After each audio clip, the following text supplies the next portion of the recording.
So here are our Instagram channels. This is the work one and this is the car one. So the video today was a question: why did I not buy a Lamborghini Urus or a Bentley? Hi guys, I'm in the SQ8. Can you see my breath?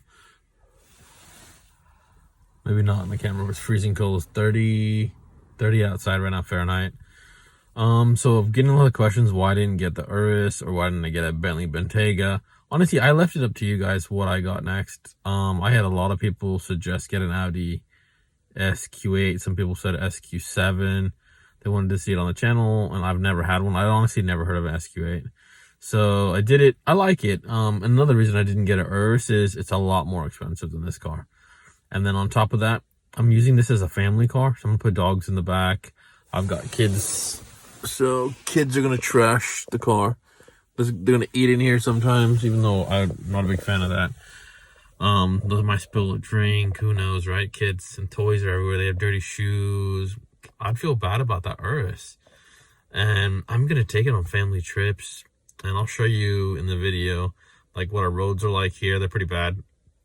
So with the Urus, I've driven one. I've got friends that have them, and they're a lot more scared about honestly taking it places. We all went to Longleat, so it's like a safari park, and no one else wanted to go into the monkey exhibit and a few of the exhibits because they were scared of their SUV getting damaged. Yes, it would suck if something happened to this, but this isn't as expensive as the Urus. And I figured if a monkey damaged the wing mirror or the wipers, I could fix it myself anyway, so I wasn't that bothered. And if you use a little common sense, you're okay. If you see them vandalizing the car, just drive around them a little bit. I'll show you, they were all over the car though, and they got dirty and muddy, but that's what a family car is gonna be used for, really. So those are the main reasons I honestly got the SQ8, and honestly, I like it so far. I'm gonna be doing I think 20,000 mile review soon and giving my opinions on it, but it's been a good car. Alright, well, hope you guys enjoy the video. If you're new, please like and subscribe, and I also do take suggestions. So if you guys want to see anything particular, let me know and I'll make a video for you. Okay, thanks.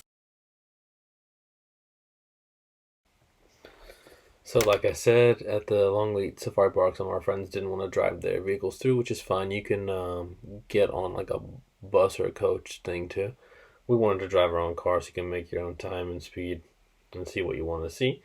But they honestly, the monkeys just crawled over everything. I was lucky; they didn't try and break anything. You did get the feces on the roof and on the doors and stuff. So I had to take this to a Shell gas station car wash. And I wouldn't want to do that in a wider car because this barely fits. So you can see I'm borderline going to get scraped by this thing. But at least it took most of the poo and stuff off. On the way home, we did have to drive it through quite narrow roads, like B roads and stuff, A roads. So they're very narrow. Some were just like muddy lanes and stuff because of so much traffic. So the car did get filthy again. I'm going to do a proper detail and decontamination of it when we get back home. Another thing I love about this is the backup camera has a washer system. That makes a huge difference. And I truly love the headlights. You can see this is smart matrix LED lights. So they can illuminate just about everything. You can see it detects there's nothing in front of me. It does automatic high beam. You can dip one side. Awesome feature. So you can see this is in dynamic. So in dynamic is actually very sporty. My wife doesn't like it. But if you want to drive it in all road, it lifts it quite high, and then you can actually get this over horrible road conditions like potholes, and if you need to get on a curb or anything, or really bad speed bumps, it's very comfortable. So unfortunately, we have been hit a few times where somebody will just swerve and run into the side of the car, or clip you from the back, or be on their phone and rear end you. So it does make you not want to spend so much money on a car. And I do realize how much the Bentley would have cost if someone hit it. It's because when someone hit the Porsche, I think it was like 22,000 pounds to repair it. So that's a lot of money. And these things are even more expensive. And unfortunately, with the backwater parts and everything right now, cars are taking a lot longer to repair. So that would mean you'd be stuck in a rental car. And you know what? I don't know, I think it's just a little less stress for me if you're in a slightly cheaper car. Because people just don't care. They cut you off all the time, or they'll just do stupid maneuvers. Both me and my wife wanted something that's a little low key, and the Lamborghini Urus obviously is not. I did consider it in black and in a dark silver, thinking it wouldn't draw so much attention, but honestly, had one for a week, it drew a lot of attention. The Bentley Bentayga, same thing. A lot of people, they don't see Bentleys every day, so it draws just a little bit too much attention. I'm not trying to do that. Like, I would much rather be low key where people don't know. And honestly, with the SQ8, most people just think it's an Audi. They don't have any idea how expensive it is or that it's the top of the range or anything like that. Also, after driving the SQ8, it's pretty wide. It doesn't fit in most of the parking garages. It's hard to maneuver it in small, tight places. It doesn't fit in normal parking spaces. And then when I drove the Urus, it's even wider than the SQ8. And then the Bentley Bentayga is even wider than the Urus.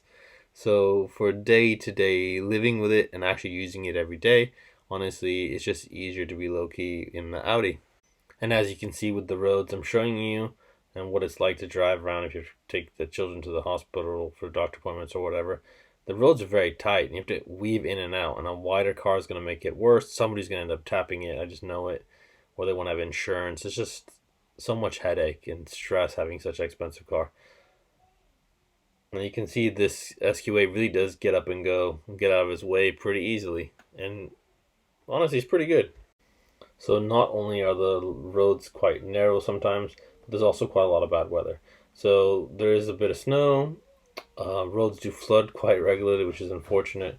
So honestly, the SQ8, it's easier. I'm not super worried about it. It does have a good lift if you press the air suspension, and then you can just go through the stuff. Like this is 2 lanes, so I'm going through it slowly, and there's no pedestrians on the side.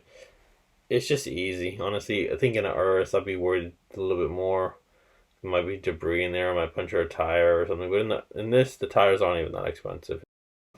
Well, thank you guys for asking the question why I picked the SQ8 over the Lamborghini Urus and the Bentley. And maybe I will eventually get a Bentley, but honestly, I couldn't drive it like I'm driving this as an everyday family vehicle.